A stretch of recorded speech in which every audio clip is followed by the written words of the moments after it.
এই আমার সাথে খুব দুর্ব্যবহার করছিল, এরপর কি আর মাহফিল দিকে রাখি না। আজকে খালি আমার এই বাইরের কারণে মাহফিলটা আসা। ওই দিন আমি লুকরা মাহফিল করছি, গুয়াকরা, আবু সুফিয়ান হুজুর আইছিল, আমি আসছিলাম বিশেষ। এরাও আমার সাথে দুর্ব্যবহার করছে। আবু সুফিয়ানের মাহফিল মিস করে দিছে হুজুরে। লাস্টে আমরা মাইক দেওয়ার কথা ছিল 8টায়, দিছে রাত 10টায়, নিয়ে 12টা পর্যন্ত প্রধান অতিথির কাজ চালাইছে। আজকেও আব্দুর রহমান রেজবি মাহফিল মিস করে দিছে। মিডিয়া তুলে ধরবেন এটা। সুন্নিয়তের আলেম ওলামা যদি এইভাবে করে, মিজাজটা খারাপ হয়ে থাকা। আজকে হেদের কারণে আজকে আমরা মানুষগুলা চাষ করে, কথা কোন ঠিক কিনা? কথা বলো না ঠিক কিনা? একটা আলেমে দুষ্ট করলে 10টা আলেমের খবরদার সাবধান করে দিলাম। যেটা মিস করবি আর যেটা বাটফারি করে দেবে, এখন সে সুন্নি হোক আর সে ওয়াহাবি হোক, সে মোল্লা হোক আর সে মুফতি হোক, এটা আমার দেখার বিষয় না।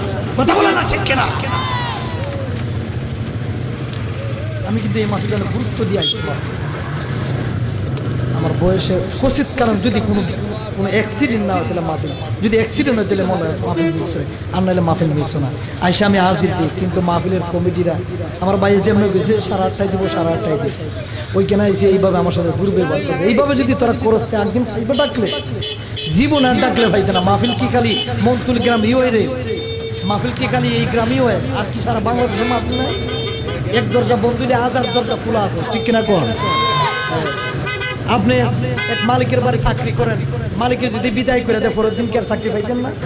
রিজিকের মালিক করে দেখে